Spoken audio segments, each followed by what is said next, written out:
Have you talked to any companies who are trying to pull out of China? Like we talked about a lot of investing in, but now we hear talk about more companies leaving. Sure. Of course, many. But there are, all kinds of companies have been doing some sort of business in China. Well, China even today is it's a second largest economy in the world. Foreign investors, many of them have downsized or liquidated their portfolios in China, and what we call the hot money, which goes back to the point that Matt was mentioning about. If you have a portfolio of assets, equity on the public market, then you generally can pretty quickly pull out and get your money out and convert it to the currency that you desire. For manufacturers, that's much harder because China does have the top expertise, sometimes exclusive expertise, in many areas of high-end manufacturing. That's not something easy to do away with. I recently talked to a U.S. company that has something to do with electric car industry, based in the U.S. on the East Coast. The founder has it's a American, had a decades of doing business in China. So all the senior people keenly understand how China is a lower cost, higher quality. If they try to pull out, the company's competitive advantage is gone overnight. So what do? Most companies have to just watch what's going on in China. At the same time, feeling scared about what happened to many Western companies' interest in Russia after the invasion of Ukraine. Many of those foreign stakeholders need to write down, write off their assets in millions of or maybe billions of dollars. That really scares people. So I know it's always hard to predict the market, but where do you see things going? I mean, there's all these challenges with investing in China, both from the Chinese Communist Party having a more authoritarian control over business.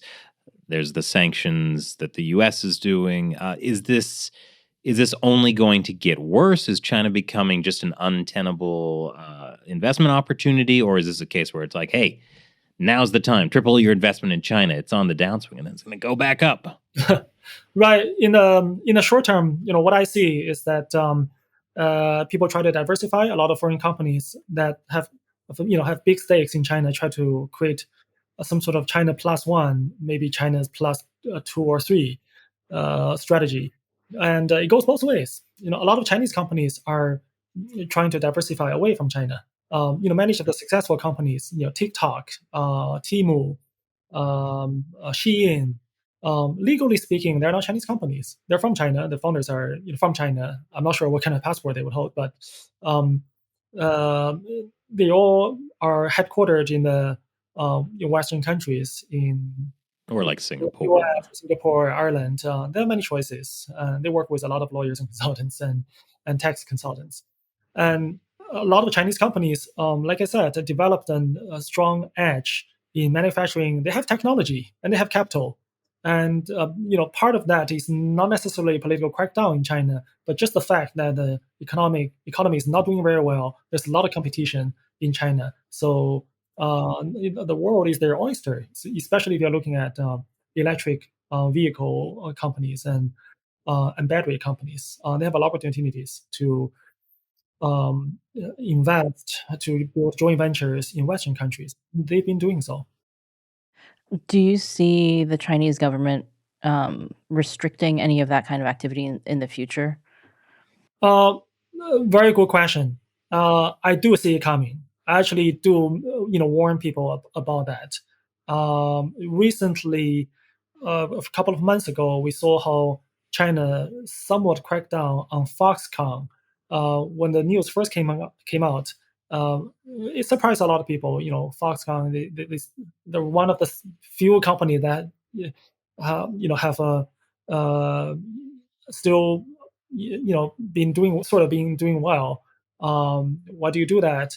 But that probably has something to do with the fact that Foxconn has been moving some of the manufacturing business including the orders they fill for Apple to India and some other countries. But it doesn't seem like that kind of thing really would slow down the exodus or diversification away from China.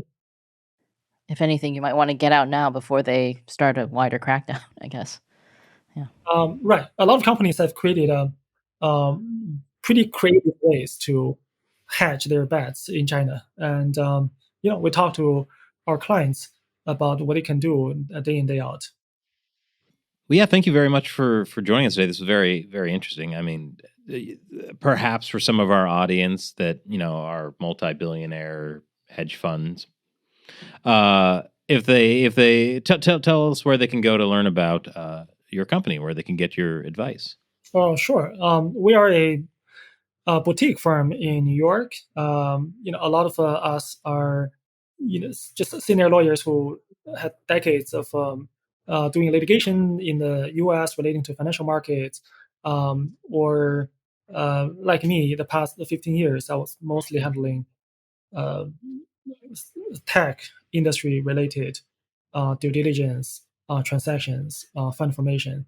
One of my colleagues, Dennis Kwok, was a legislator in Hong Kong representing the legal industry for almost 10 years before he also moved to the US a couple of years ago, did a fellowship at Harvard, and co-founded this firm. So we are here to work with all sorts of market participants that have something to do, especially with the Asia market, but also a lot of the things relating to Asia, but in the US. Yeah, I wish we had time to have talk more about the impact of the tech crackdown a few years ago, since that was kind of your specialty. So I guess we'll have you back on another time. But thank you very much for joining us. This was very informative. Yeah, that could be another interesting topic. Yeah, definitely.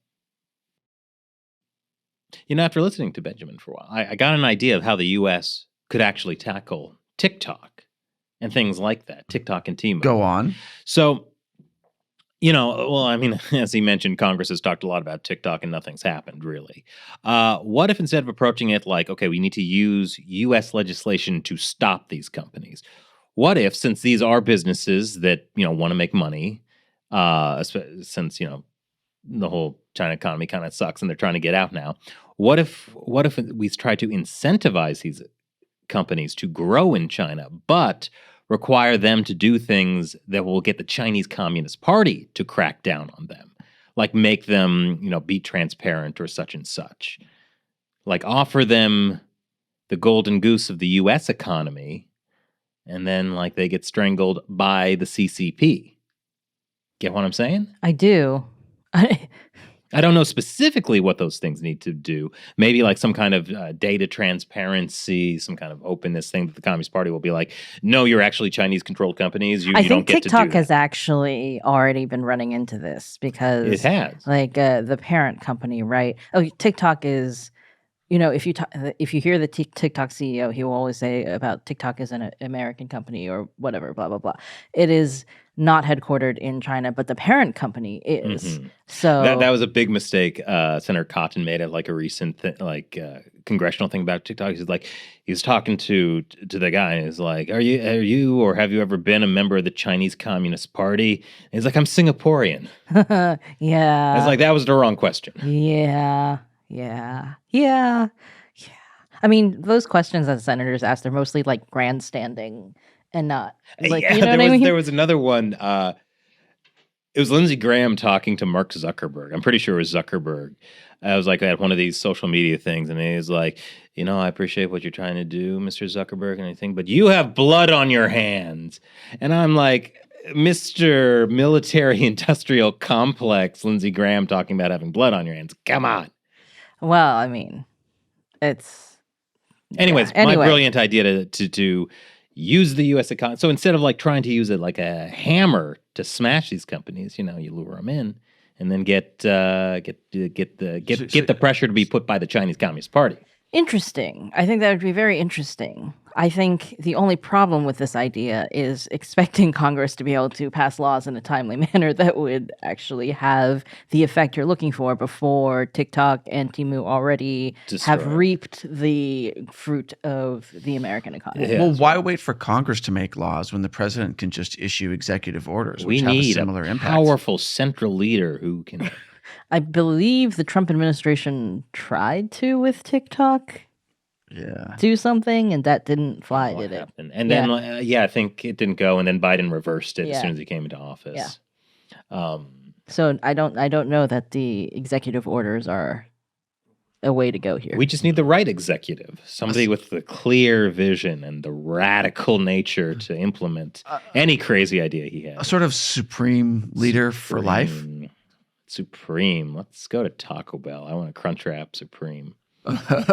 All right. And we begin to go off the rails. Yeah. I mean, actually, in the beginning, when you started talking about this brilliant idea you had, I thought it was going to be a joke setup. So I was a little unprepared tell. when you actually had an idea that was like serious. Yeah. Yeah. It's a good one. People, Congress, I know you're watching. Lindsey Graham, I'm sorry about that swipe. You're a great guy. Can I get some of that military industrial complex money? But yeah, implement this plan. It's great. I'll save America. We do, wage information warfare. That's according right. to the Chinese Communist Party, right? We need some of that Raytheon money. Oh my gosh. I want a desk that can launch a missile. That would only blow up our own studio. Wait, unless we can get it with rockets on it so we can fly the desk. A missile of truth. That's right. Wow. Yeah, my good idea. I derailed it. With, Wow. Yeah. I think you were making a cogent point. Like, it was almost there. No. I mean, it was there. Whereas I'm It's just thinking lunchtime. about Taco Bell now. Yeah, me too. Well, I thought it was interesting, the whole thing about how these Chinese companies are trying to, like, Yeah. Well, that's what made me think of it. Like they don't want a part of this any more than anybody else does. So why not just incentivize them? Use the carrot instead of the stick. It's kind of, the Taoists' path of least resistance. Rather than trying to smash TikTok, let the Communist Party do the smashing. They're good at that. Whole history of that.